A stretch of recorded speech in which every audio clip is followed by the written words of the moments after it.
இதுவரைக்கும் எங்க சேனலை சப்ஸ்கிரைப் பண்ணலாம் இருக்க சப்ஸ்கிரைப் பண்ணி சப்ஸ்கிரைப் பண்ணிக்கோங்க. அதோட பக்கத்துக்கு பெல் ஐக்கானே கிளிக் பண்ணிக்கோங்க. அப்பதான் நாங்க எந்த ஒரு புது வீடியோ உடனுக்குடன் உங்களுக்கு தெரிய வரும். இந்த வீடியோவை லைக் பண்ணலன்னா மறக்காம கீழே இருக்க லைக் பட்டன் அழுத்தி லைக் பண்ணிக்கோங்க.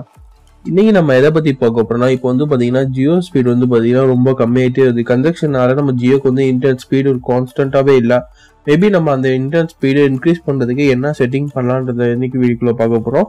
ஜியோ வந்து 4G வந்து அவங்க தான் கொண்டு வந்தாங்க ஃபர்ஸ்ட். பட் ஆனால் பார்த்தீங்கன்னா பழைய இருந்த ஸ்பீடுக்கும் இப்போ இருக்க ஸ்பீடுக்கும் நிறைய டிஃபரன்ஸ் இருக்கு. நமக்கு வந்து பார்த்தீங்கன்னா போக சம்டைம்ஸ் பார்த்தீங்கன்னா ஸ்பீடு வந்து பார்த்தீங்கன்னா 2Gயோட லோ ஆயிடுது. பட் அந்த 4G கான்ஸ்டன்டா ஸ்பீடு கிடைக்கிற என்ன செட்டிங் பண்ணலான்னு பார்த்தீங்கன்னா, நீங்க ஃபர்ஸ்ட் உங்க மொபைல்ல செட்டிங்ஸ் போய்க்கோங்க.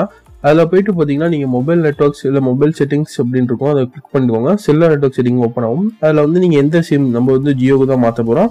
ஸோ அதில் வந்து பார்த்தீங்கன்னா உங்களுக்கு அக்சஸ் பாயிண்ட் நேம்ஸ்னு ஒன்று இருக்கும், ஏபிஎன் செட்டிங்னு. அதை கிளிக் பண்ணி நீங்கள் ஓப்பன் பண்ணிட்டீங்கன்னா அக்சஸ் பாயிண்ட் நேம் ஒன்று கேட்கும். ஃபர்ஸ்ட் வந்து பார்த்தீங்கன்னா ஜியோ நெட் இல்லை இன்டர்நெட் அதெல்லாம் கொடுக்கும். அதே மாதிரி நீங்கள் வந்து பார்த்தீங்கன்னா நெட்ஒர்க் மோட் எப்போவுமே பார்த்தீங்கன்னா எல்டி இருந்துச்சுன்னா எல்டி ஒன்லி கொடுத்துருங்க. எனக்கு வந்து பார்த்தீங்கன்னா WCDMA GSM இந்த ஆப்ஷன்லாம் காட்டுது. எனக்கு ஆட்டோ தான் நான் வச்சிருக்கேன். நீங்கள் எல்டி ஒன்லி ஆப்ஷன் காட்டுச்சுன்னா நீங்கள் சூஸ் பண்ணிக்கோங்க. இப்போ ஏபிஎனை கிளிக் பண்ணி ஓப்பன் பண்ணிக்கிட்டேன். இதில் வந்து நேம் நான் இன்டர்நெட் கொடுத்துட்டேன். ஏபிஎன் டைப் ஜியோ நெட் கொடுத்துக்கிறேன். அதுக்கப்புறம் பார்த்தீங்கன்னா இந்த ஒரு ஃபார்மேட் இருக்கும் ஏபிஎன் டைப்லேயே. பார்த்தீங்கன்னா எனக்கு எப்படி நான் நேம் வந்து ஜியோன்னு கொடுத்துட்டு கீழே வந்து ஏபிஎன் வந்து ஜியோ நெட்டுன்னு கொடுத்துட்டேன். ஏபிஎன் டைப்பில் போய்ட்டு நீங்கள் டிஃபால்ட் SPL இந்த 3 செட்டிங்ஸையும் செலக்ட் பண்ணிக்கணும். அது தொடர்ந்து பார்த்தீங்கன்னா ஆத்தென்டிகேஷன் டைப் எப்பவுமே நல்லதாக இருக்கும். அதையும் நீங்கள் பேப்னு சேஞ்ச் பண்ணிக்கணும். அதே மாதிரி ஏபிஎன் ப்ரோட்டோகால் IPv4 4ல் தான் இருக்கும். அதையும் நீங்கள் மாற்றி IPv4 IPv6 இந்த 2 ஆப்ஷனையும் செலக்ட் பண்ணால் மட்டும்தான் உங்களுக்கு நெட் ஸ்பீடாக இருக்கும். அதே மாதிரி ரோமிங் ப்ரோட்டோகாலும் உங்களுக்கு வந்து IPv4 தான் இருக்கும். அதையும் IPv4 6 மாற்றிக்கோங்க. பேரன்னு ஒன்று இருக்கும். இது வந்து பார்த்தீங்கன்னா அன்ஸ்பெசிஃபைடில் தான் இருக்கும். EHRPDன்னு ஒன்று இருக்குது பார்த்தீங்களா, இது வந்து பார்த்தீங்கன்னா 3G யூஸ் பண்ணுற ஃபோன்ஸாக இருந்தால் இதை வச்சுக்கலாம். இப்போ நம்ம 4G யூஸ் பண்ணுற ஃபோன், அதனால 4G நெட் ஸ்பீட் அதிகமாகன்றது நம்ம எப்பவுமே பேரல் LTEன்னு செலக்ட் பண்ணி வச்சுக்கோங்க. அப்போ தான் நம்மளுக்கு வந்து ஸ்பீடு வந்து இன்க்ரீஸ் ஆகும் கிடைக்கும்.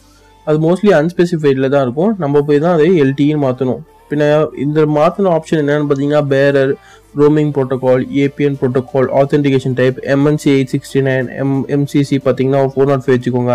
பின் அதுக்கப்புறம் பார்த்தீங்கன்னா யூசர் நேம் உங்களுக்கு என்ன வேணுமோ அது கூட வச்சுக்கலாம். அதுக்கப்புறம் ப்ராக்ஸி போர்ட்லாம் நீங்கள் சேஞ்ச் பண்ணாதீங்க. ஏபிஎன் ஜியோ நெட்லேயே இருக்கட்டும், நேம் வந்து இன்டர்நெட்லேயே இருக்கட்டும். ஏபிஎன் நீங்கள் ஜியோ நெட் வச்சுக்கலாம், இல்லை இன்டர்நெட் கூட வச்சுக்கலாம். இந்த செட்டிங்ஸ் எல்லாமே சேஞ்ச் பண்ணதுக்கப்புறம் மறக்காமல் வந்து நீங்கள் சேவ் பண்ணுங்கள். சேவ் பண்ணிங்கன்னா அப்போ நீங்கள் என்ன சேஞ்சஸ் பண்ணீங்களோ அது ஆட்டோமேட்டிக்காக சேவ் ஆகும். சேவ் பண்ணதுக்கப்புறம் நீங்கள் உங்கள் இன்டர்நெட் ஆன் பண்ணிட்டு நீங்கள் போய் ஸ்பீடை செக் பண்ணி பாருங்கள். எனக்கு வந்து ஆன் பண்ணிட்டு நான் வந்து குரோமில் போய் டெஸ்க்டாப் சைடில் போனேன். மொபைல் டெஸ்க்டாப் சைடில் நான் யூடியூப் ஓப்பன் பண்ணுறதுக்கே சுற்றும். ஓப்பன் பண்ணிட்டு நான் ஒரு வீடியோ ப்ளே பண்ணால் ரொம்ப நேரம் ஆகும். பட் ஆனால் எனக்கு வந்து பார்த்தீங்கன்னா ஓரளவு ஸ்பீடு கான்ஸ்டன்ட்டாக இருந்துச்சு. அதே மாதிரி ஃபாஸ்ட்டாகவும் இருந்துச்சு. உங்களுக்கு எவ்வளோ ஸ்பீடு கிடைக்குது அப்படின்னு சொல்லிட்டு மறக்காமல் கீழே கமெண்ட் பண்ணுங்கள். இப்போ பாருங்கள், நான் யூடியூப் ஓப்பன் பண்ணுறேன். மேபி பார்த்தீங்கன்னா டெஸ்க்டாப் சைடுக்கு ரொம்ப நெட்டு தேவைப்படும். எனக்கு சல்லுன்னு லோட் ஆயிடுச்சு வீடியோ. அதே மாதிரி பார்த்தீங்கன்னா இவ்வளோ ஃபாஸ்ட்டாக இது வரைக்கும் எனக்கு லோட் ஆனதே இல்லை. இந்த செட்டிங்ஸ் சேவ் பண்ணி சேஞ்ச் பண்ணதுக்கப்புறம் எனக்கு வந்து நல்ல ஒரு ஸ்பீடு கிடச்சிருக்கு. உங்களுக்கு எவ்வளோ ஸ்பீடு கிடச்சிருக்குன்றதை மறக்காம கீழே கமெண்ட் பண்ணுங்கள். இந்த வீடியோ முடிச்சா லைக் பண்ணுங்கள். இந்த வீடியோ பிடிச்சா டிஸ்லைக் பண்ணுங்கள். உங்கள் ஃப்ரெண்ட்ஸ்க்கு எங்கள் சேனல் மறக்காமல் ஷேர் பண்ணுங்கள். எங்கள் சேனலை சப்ஸ்கிரைப் பண்ணிக்கோங்க. தேங்க்ஸ் ஃபார் வாட்சிங். Bye from update Tamizha. 4Fun ஆப்பை டவுன்லோட் பண்ணுங்கள். ₹50 ஃப்ரீ பேடிஎம் கேஷ் பண்ணுங்கள். ஆப்போட லிங்க் டிஸ்கிரிப்ஷனில் கொடுத்தேன், கிளிக் பண்ணி டவுன்லோட் பண்ணிக்கோங்க.